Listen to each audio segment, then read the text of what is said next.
Hey guys, it's Goosebumps Completionist, and today I'm bringing you another book review from the HorrorLand series. And it's book number 2, Creep from the Deep. Now, in case you aren't familiar with how I'm doing these first 10 books in the HorrorLand series, I'm only reviewing the main stories in these reviews, and I'm saving the secondary story in these books for one read-through, and I'm calling that review Enter Horrorland whenever I get to that. So if you're intrigued about my opinions on the first 10 Horrorland books as in regards to the secondary stories in them, I will be doing all of those in one review at some point in the future. So for this, I pulled out my little copy that came from Popeyes for Creep from the Deep. And it contains, the 100-page novelette type of story here. This is the first time I've ever read this book. And off the bat, this is probably one of my all-time favorite Goosebumps stories ever made. This was fantastic from start to finish. When I think about sequels in Goosebumps and how they should be done, Creep from the Deep should be the textbook of how to do a sequel in Goosebumps. This was amazing. Nothing short of excellence. And I'm getting way ahead of myself. I want to save a lot of my praise for it near the end of the video. But off the bat, if you have not read Creep from the Deep, go to your local Barnes & Noble or Books A Million and try to get a copy of this in your possession. This book is wild and just out there, dark, atmospheric, creepy. There's some good body horror. There's so much things to praise about this. You need to try this out. This was literally amazing. Okay? So let's get into the plot overview without giving too much away. So, Creep from the Deep could also be called Deep Trouble 3. Because, in case you didn't know, this book follows up with Billy and Sheena from the original 2 Deep Trouble books from the original 62. And this is I think the last time we ever see them in Goosebumps, at least as of now. And they came back right when Goosebumps, restarted in 2008. This is book number 2 in the HorrorLand series. So Stein brought these characters back. And, there is some consternation whether this is actually canon to the original timeline.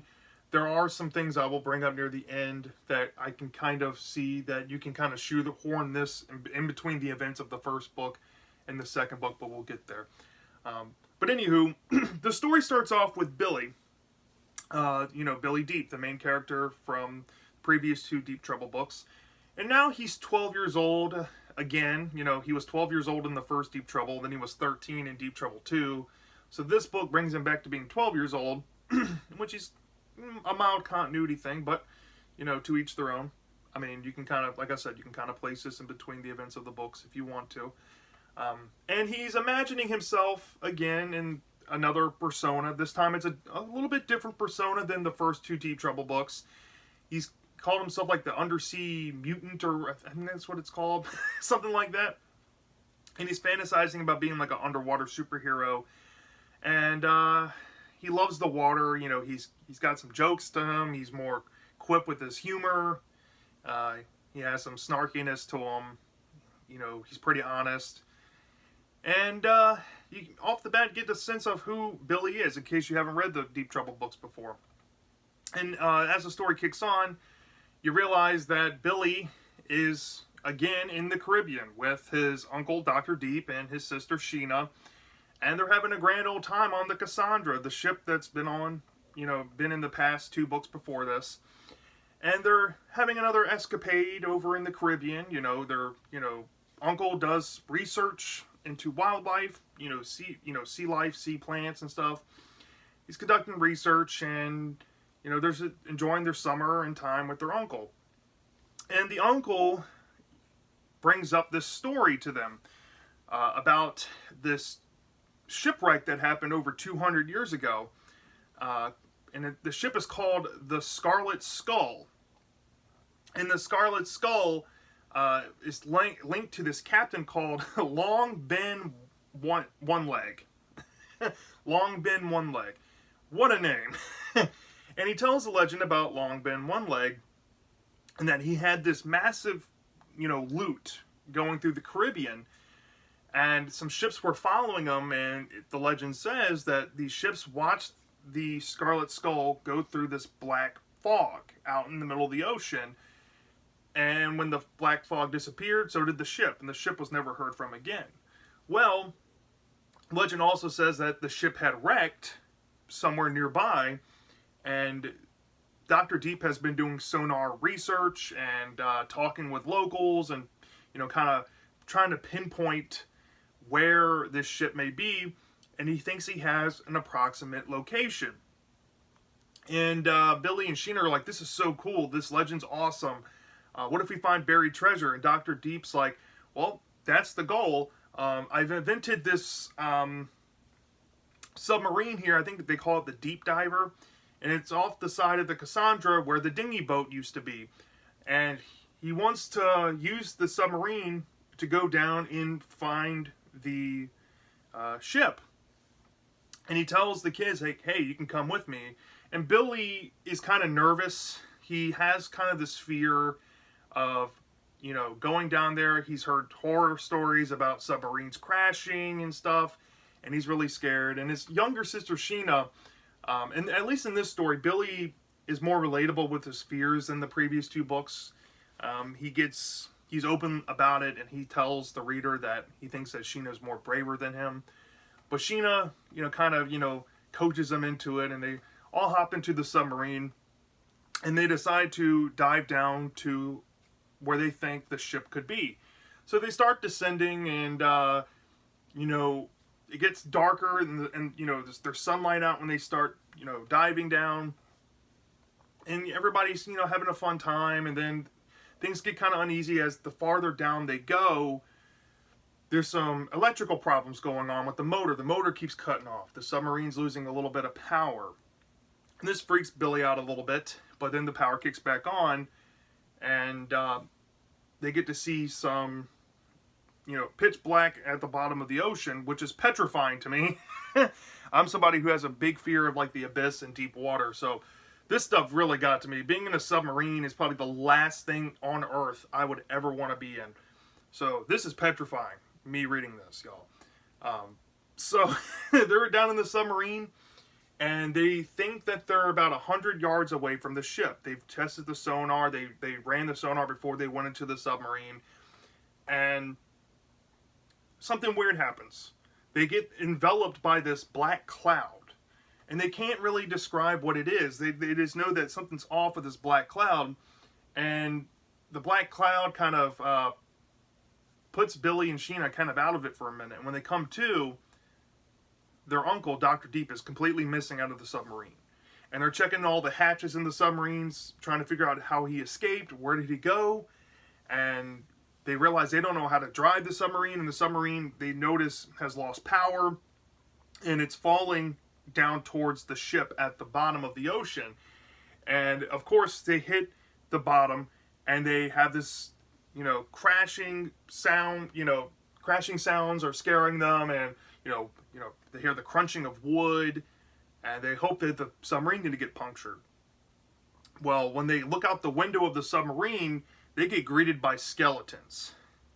And skeletons with, tattered clothes and some flesh around them have come to life and are pretty much coming towards their submarine and shaking it, bashing their head into the glass, tapping on it, freaking them out. And Billy's frantically trying to turn the submarine back on, and he manages to do so. And as they're trying to just go up, they have to fight off some skeletons, and skeletons, of course, they can hear them swimming up, following them. They can see them around the submarine, and it takes them a couple hours to descend up, because in case you don't know about deep sea diving, you can get oxygen bubbles in your blood, and you can basically explode.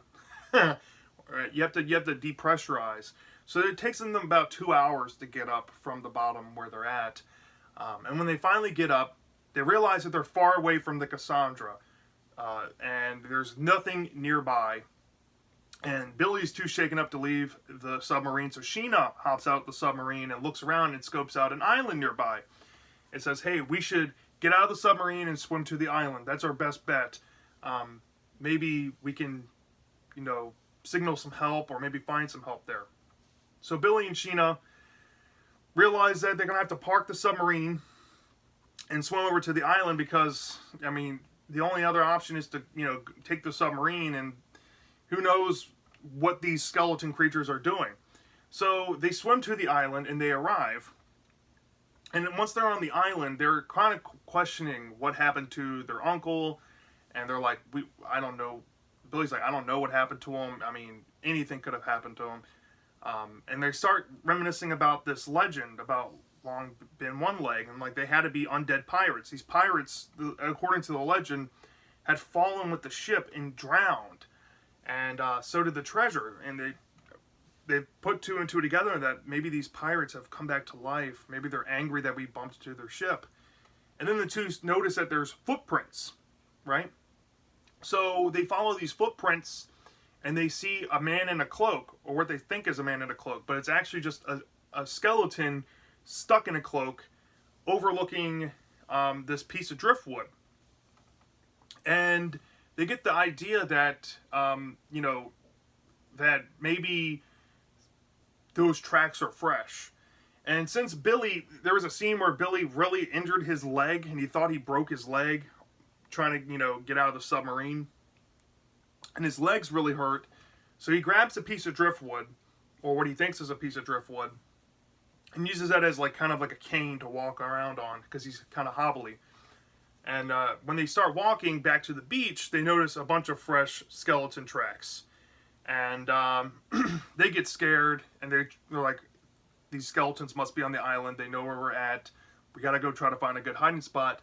But they get ambushed by these skeletons. And when you see the descriptions of the skeletons, they have flesh. There's one that has they say half of his, face is skeleton, half of his face is like putrid flesh that's falling off the bone. It's so descriptive and gross.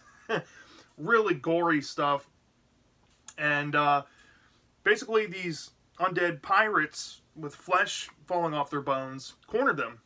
And they kind of part ways and allow the skeleton of Captain Long Been One Leg comes up. And he has different features than the other ones. He kind of looks more whole. He kind of has, skin. The only thing that looks weird about him is his sunken eyes that look abnormal. But he's not alone. He's brought Dr. Deep, the uncle. And the uncle's pleading with the kids to do whatever they say and don't try to do anything because they're just too powerful. And Long Been One Leg is trying to get something back of his. He's like, look, I'll free your uncle as long as you give me back what's mine. And Billy's like, we don't have anything that's yours. And he keeps insisting that they do. And he's like, well, fine then.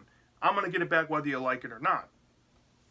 So, essentially, Billy and Sheena are going to be, targeted by Long Been One Leg for something that they thought they didn't do. So the uncle tells them to run while they have the chance, and they kind of dart off to this other part of the island. And when they go to this other part of the island, they get stopped by these two men.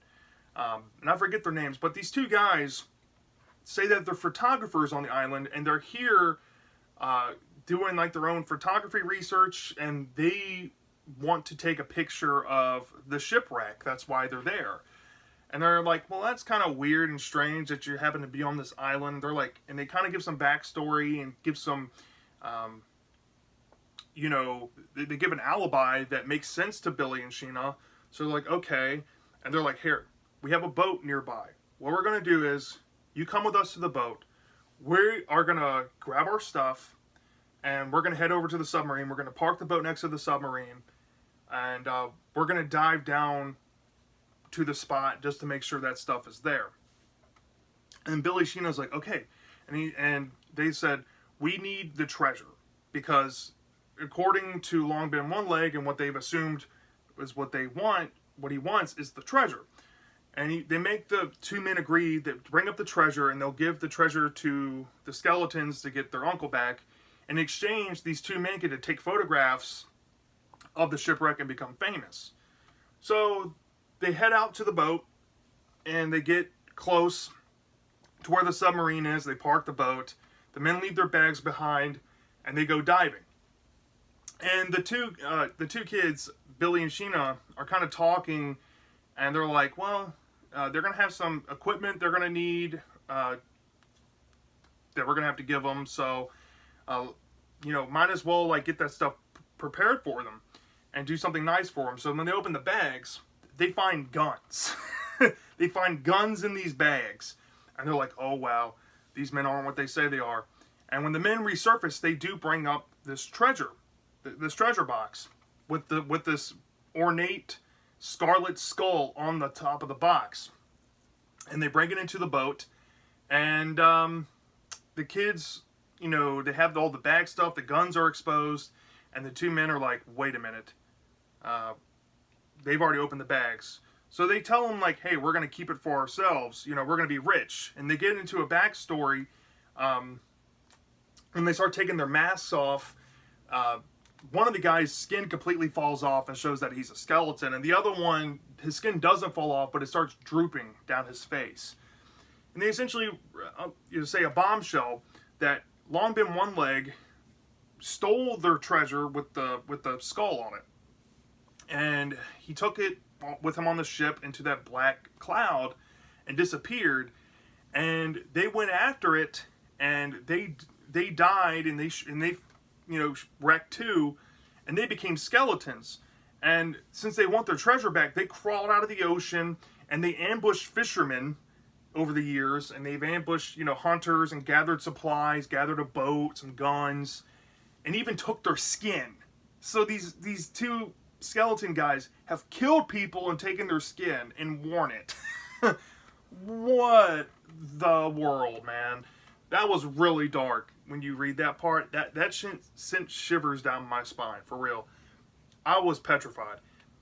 One of the scariest things I've ever read in a Goosebumps book right there. Wow. So they're like, yeah, we are going to be rich, blah, blah, blah. And then one of them picks up the skull on the box, and the skull, while they're holding it, ends up biting them.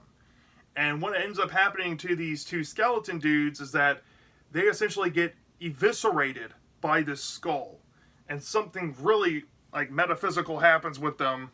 Maybe has some religious connotations, and they get pretty much destroyed. Let's say, give or take. So, with that revelation, they're like, wow, this thing is dangerous. These guys are gone now. Let's take the boat back to the island. And this is where the big climax happens. When they take the boat back to the island, they bring the treasure, they pull it onto the island, and they call out Long Been One Leg, and they say, hey, we brought you your treasure. You have your scarlet skull. Can you release our uncle? And he's like, that's not what I want. And there's a revelation about what he really wants. And Billy's trying to barter with him about this thing that he wants. And Long Been One Leg is like, well, you should know the legends. I'm a liar. I'm going to do whatever I want. And tries to do something to the uncle. And Billy steps in and probably has his best moment out of all of these books ever. And he essentially, I don't really want to spoil it, but he essentially attacks the captain, and something happens to the captain. Really, really graphic and violent, might I add.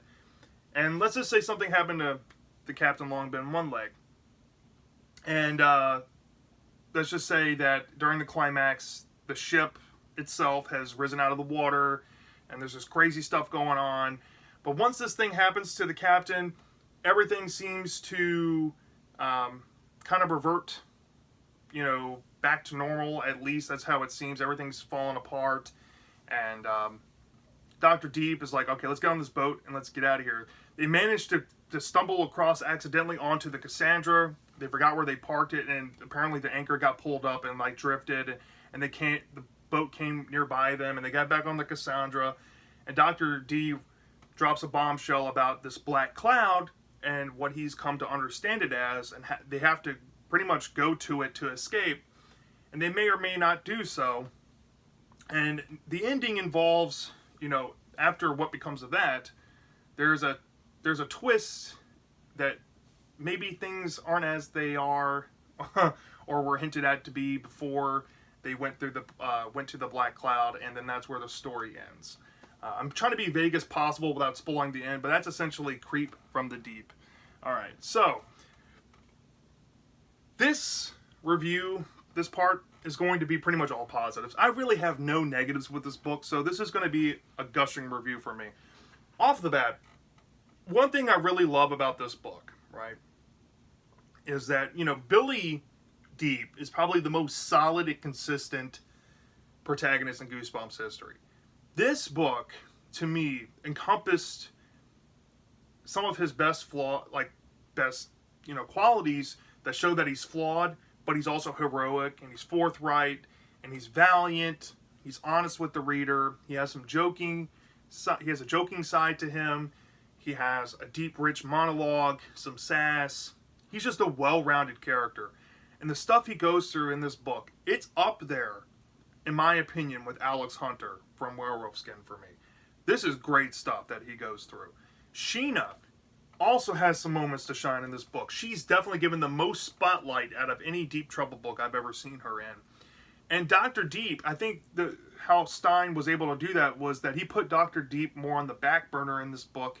And I think that was a definite good idea for a shakeup for these books, because most of the time, the two characters you care about the most are Dr. Deep and Billy, and Sheena's just kind of there. But here, we finally get to see Sheena more of a shared role with Billy, even though Billy's still the main protagonist and the narrator of the story. But you feel that sharedness with them. And I really appreciated that. The villains, Captain Longbin One Leg, the two skeleton guys with the backstory, that was excellent. Everything about this book, from start to finish, had this dark urban legend atmosphere building for it. Very different from the Deep Trouble books, which are normally grounded in morals that can be reflected onto real world issues. This is just straight up like, there's a ghostly legend, we're going to go and investigate a shipwreck. For the first time ever in a Deep Trouble book, we actually get exploration of the sea. In the other two books, we got promise of some exploration, but then we got a tangent about mermaids. And the other one, people wanted to go back and, see what they do with the exploration, but we just get a creature feature just popping up, big size monsters on the boat and on an island somewhere. Not really exploring the ocean. This actually goes under and explores the depths of the ocean. And it is petrifying. Going in a submersible, going down to a ghostly shipwreck, seeing all these skeletons come to life is gruesome. Not to mention the gory factor to this book deals with the body horror with the skeletons. That stuff is top notch in Goosebumps. Some of the best body horror descriptions I've ever read. Really good stuff. The suspense, you can cut it with a knife. You understood the gravity of the situation. And almost every situation they were in this book, it has genuine stakes to it. They could have drowned at the bottom of the ocean. If they went up too fast, they could have, had their blood vessels exploded because, the oxygen in their blood, would have expanded and killed them, right? You got to deal with undead skeletons that pretty much you can't kill, and they have weapons, and, it's something supernatural going on that it's out of human hands to control. And their uncle's taken out of the equation, so this whole book is put into the two kids being able to save the day. And it's just really well done. I mean, the stakes are probably the highest in the Deep Trouble franchise of ever. It was great stuff. The climax was awesome, dealing with the skeletons and what happens with the Scarlet Skull, and then the ship coming out of the water, and having that climactic finish with Longbin One Leg, and the revelation about the Black Cloud was great, and then the twist ending was very ambiguous and kind of creepy as well. It ended on a dark note, and it matched the theme throughout the story. I mean, this is just, the atmosphere is also another thing to applaud. The atmosphere is excellent. I mean, some of the best atmosphere in Goosebumps I've ever read. It's, I can't describe it. I can't really do it justice. You just have to go read this thing, man. This is great. From a 0 to 5 star basis, I'd probably give this story straight up a 5 out of 5. One of my all-time favorite Goosebumps stories, main stories, books, whatever you want to call this, that I've ever read. It's excellent. I cannot recommend this enough. So yeah, that's my thoughts on Creep from the Deep. Let me know down in the comment section down below. Do you love this? Do you hate this? I'm dying to know. And I'll see you next time.